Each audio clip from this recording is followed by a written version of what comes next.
ভারতের ওপর ট্রাম্পের শুল্ক বোমা। রাশিয়ার সঙ্গে কৌশলগত বন্ধুত্ব করতে গিয়ে যেন নিজেদের জন্য বিপদ ডেকে আনলো নয়াদিল্লি। অতিরিক্ত শুল্কের চাপে প্রতিদ্বন্দ্বী ভারতের বেহাল অবস্থায় যখন বাজারে অনিশ্চয়তা বাড়ছে, ঠিক তখনই আন্তর্জাতিক ক্রেতা ও বিনিয়োগকারীদের চোখ ততটাই ফিরছে বাংলাদেশের দিকে। যুক্তরাষ্ট্রভিত্তিক সংবাদ মাধ্যম দ্য ওয়াশিংটন পোস্টের বরাতে জানা যায়, যুক্তরাষ্ট্রের প্রেসিডেন্ট ডোনাল্ড ট্রাম্প ভারতের ওপর আবারও চেপে বসেছেন।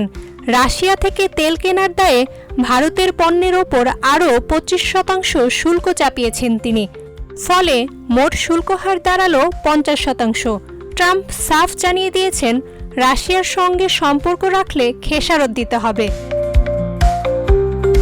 কিন্তু এই আঘাত ভারতকে যতটা না কাঁপিয়েছে, বাংলাদেশের জন্য তা হয়ে উঠেছে এক ঐতিহাসিক সুযোগ। বিশেষ করে যুক্তরাষ্ট্রে পোশাক রপ্তানি, চামড়াজাত পণ্য, কৃষিপণ্য, এমনকি তথ্য প্রযুক্তি খাতেও উন্মোচন হয়েছে সম্ভাবনার নতুন দুয়ার। বাংলাদেশের তৈরি পোশাক খাত রপ্তানির প্রধান উৎস, যার প্রায় 80% আয় আসে এখান থেকে।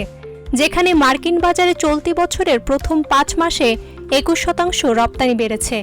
ভারতের পণ্যে 50% শুল্ক আর বাংলাদেশের পণ্যে 20% হওয়ায় মার্কিন ক্রেতারা সহজেই বাংলাদেশের দিকে ঝুঁকতে পারে। চামড়াজাত পণ্য যেমন জুতা ও ব্যাগ এবং কৃষিপণ্য, বিশেষ করে চিংড়ি ও হিমায়িত মাছের ক্ষেত্রেও বাংলাদেশ ভারতের বিকল্প হতে পারে। তবে গুণগত মান ও সার্টিফিকেশন নিশ্চিত করতে হবে।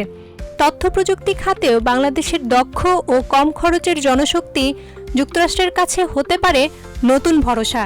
এটি একটি সম্ভাব্য উইন উইন পরিস্থিতি।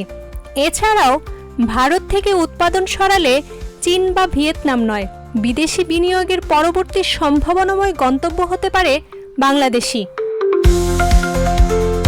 তবে সতর্ক থাকতে হবে, ভিয়েতনাম, পাকিস্তান, ইন্দোনেশিয়াও প্রস্তুত এই সুযোগ লুফে নিতে। তাই বাংলাদেশকে দ্রুত পদক্ষেপ নিতে হবে। ইপিজেড বাড়াতে হবে, গ্যাস বিদ্যুৎ নিশ্চিত করতে হবে, আর পণ্যের মান নিয়ে ছাড় দেয়া যাবে না।